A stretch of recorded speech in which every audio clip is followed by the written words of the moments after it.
GatoPerro back with another review. Today I'll be taking a look at the very much anticipated addition to my collection. It is the Spectacular Spider-Man, the animated series Spider-Charged Vulture. It's finally happening. I finally found this guy on eBay for quite a bit of money, but it was new in box and I could not be more excited to talk about it with you guys. So let's just take a quick look at the packaging. It being the Spider-Charged series, it has a little plastic spider at the bottom. And on the back we get some promotional material and a read-up. The read-up says, soaring through the sky in his new Spider-Charged stealth armor, the Vulture is almost totally silent and nearly invincible in the night sky. As he flies, he prepares to dive and deliver a destructive blow to the Spectacular Spider-Man. At the bottom, we got some figures that you can still buy. Most likely, you're going to have to buy these off eBay. I highly recommend this Spider-Man right here with much more added articulation. Spider-Man web sticks to walls. Alright, so let's get to it and crack this guy open. I sound like Short Prime. So, obviously this guy's not going to be anything over the top, super articulated, or, you know, anything like this, like super special. Not even on the quality of a Marvel Legend, you know, articulation-wise or anything like that. But I bought this mostly, and the only reason is for the nostalgia and just, you know, the quality and that it has to represent the show.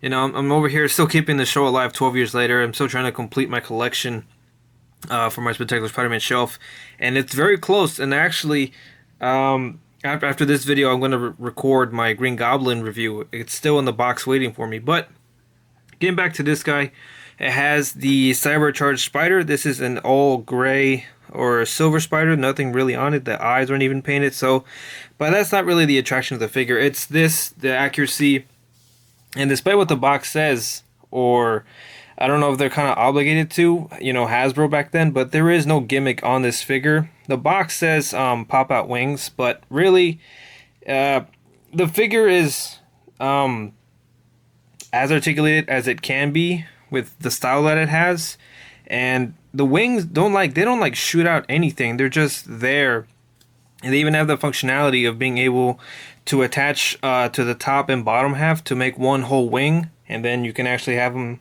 flying, but then you can keep the elbow articulation by taking them apart and folding the elbow just like that. If anything, the only obvious downfall is that you can't have them like normal, not having his wings pop out, but that's fine. So as you can see, there's a little hole right here, and then there's a tab on this side. It's the same for the other arm, and you just connect them together and it just connects like so. And even the wings have some detail on the inside. You can see there's these lines in the center, another one going around through them, and the same for the other side. So it's very nice, very well done. The whole figure is well done. It's some parts are a little weird. The weirdest part is probably just the legs, just the way they align. So you can see if you can straighten the legs out, his specifically his left bottom shin kind of tends to come and cave in a little bit. So you kind of have to bend the knee and get it back out. But he can stand on his own, although he has very skinny legs. But you can see he has a little vulture toes at the end of his feet. All the details are here. His gauntlets, the back of the wings are gray. This entire top piece, I'm pretty sure, is just a glued overlay for the shoulders. All this is sculpted except for these parts right here, these little circles. But everything about this guy is on point. He even has his little glorified tiara, as Spider-Man would say, at the top with the red lines. His face looks great. It's very exaggerated, very show accurate with the big nose. The eyes that even have that, I have no other way to describe this, but that vulture eye, or the way cats have eyes, you know, that animal kind of eye that they have. And the paint here is very immaculate, actually, considering that this is a kid's toy. So there's even like the red dots over here by the neck. The fact that even his collar has the skin tone on it is very impressive to me, because we don't even have that with Marvel Legends. And then you can see the red painted all the way throughout on the neck and the back of the head. All the lines are very crisp. There's no bleeding or anything at all. So yeah, man, I'm very impressed by this. You know, nothing over the top, but considering what it is and the fact that it has no gimmick to hold it back, it's as good as it gets, basically. So very cool. So we're going over articulation. The head is just a ball joint, so it's not really going to do much up and down, but you can half it. So if you want to pop it out just a little bit, don't pop it out too much, but you can look up that high, and it looks pretty cool just like that. So you have to pop it back in. So his shoulders are on ball joints, so they do go out. I'm a little scared with this one because they feel a little bit gummy. I don't know what it is, but they work so they can go in and out. Are hindered by the shoulder joint. It does have a bicep swivel. He does have an elbow bend if you unattach the wing. His abdomen doesn't really crunch all that much, and if it does, it just stays in place because it's kind of loose. So all it does is just swivel. His legs are on the old Y joint, so you kind of have to follow the direction a joint is going, but he can kick forward. You can adjust it to kick out all the way. He does have a single jointed knee. Unfortunately, he does not have any ankle articulation.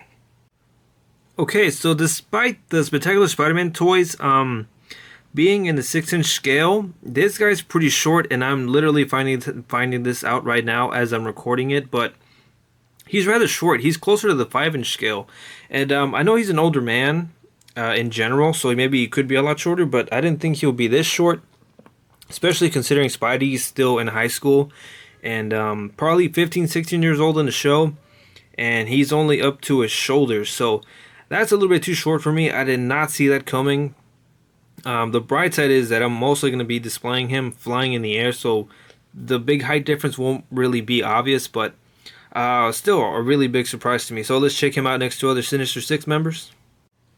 Here he is next to the Shocker, the Sandman, Electro, the Rhino, and the Master Planner himself, Dr. Otto Octavius, aka Doc Ock.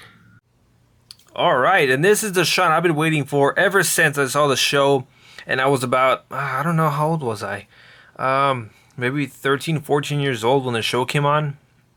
And, I was younger. My mom, I would beg her to buy me the toys, and she would never budge. So, it's been a long time coming for me to finally complete this, these collection of the Sinister Six. Some harder than others to find. This Dr. Octavius I got actually from eBay for only about $5, but without the tentacles. So the tentacles are bendy, and they're actually from the Ultimate Spider-Man Doc Ock from the first couple figures that they released.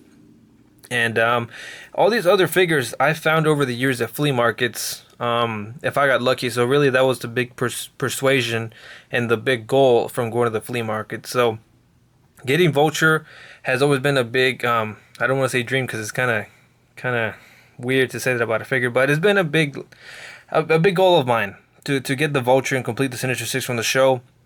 It's a real shame that the show got canceled, or just even in fact that Hasbro never got around to making Mysterio or Kraven from the show, because that would have been super amazing.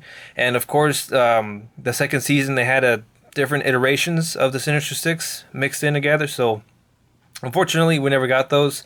I would really like to know if there was ever any prototypes made of those, or like a concept. But, yeah, man, long live the show. I'll be right back to make a Green Goblin animated series review, and I'll catch you guys later. GatoPerro.